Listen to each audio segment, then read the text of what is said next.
الراجل اللي بيبعت أقمار صناعية للفضاء قرر يبعت فكرة جديدة للكونجرس الأمريكي. إيلون ماسك عمل حزب، مش حفلة ولا لونش جديد ولا AI يحول الكاتشب لمايونيز، لا، حزب سياسي بجد اسمه أمريكا بارتي. ابن اللعيبة يا فاجر.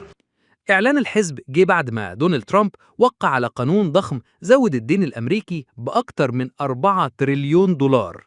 فإيلون قال لك: هو أنتوا بتطبعوا فلوس كده وخلاص؟ ما أنا كمان أعمل حزب. وكتب على تويتر أو إكس زي ما هو مسميه: النهاردة بيتأسس حزب أمريكا بارتي لإعادة الحرية للشعب الأمريكي.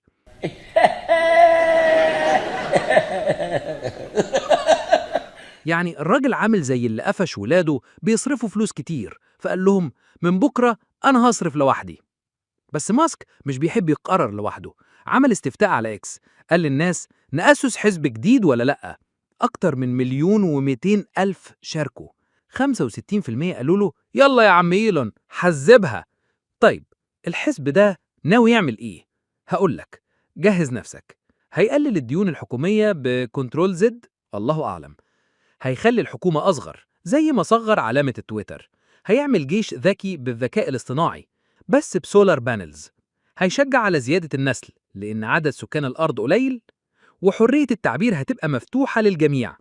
بس ماسك ما اكتفاش بخطة، قالك: وهنرشح 2 أو 3 للشيوخ و8 إلى 10 للكونجرس، ونبقى لسان الميزان.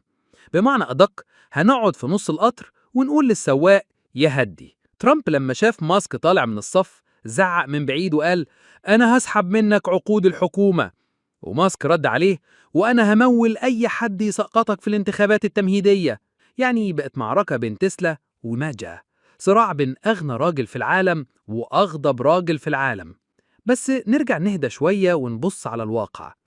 أمريكا دي مش تويتر، ومش أي ترند تقدر تلبسه علم وتبقى رئيس. كل الأحزاب التالتة قبل كده راحت فين؟ والنقطة الأخيرة يا سادة، ماسك بيحاول يدخل السياسة بنفس طريقة دخوله للفضاء، بسرعة واندفاع وأحيانا بلا عودة. السؤال الحقيقي هنا: هل أمريكا بارتي ده هيبقى حاجة بجد، ولا هو مجرد أبديت في نظام تشغيل الديمقراطية؟ دخلة السيمة بتاعتك دي يعني من غير مؤاخذة، يعني لا أنا شايف فيها صنعة ولا هوبت من الأصول.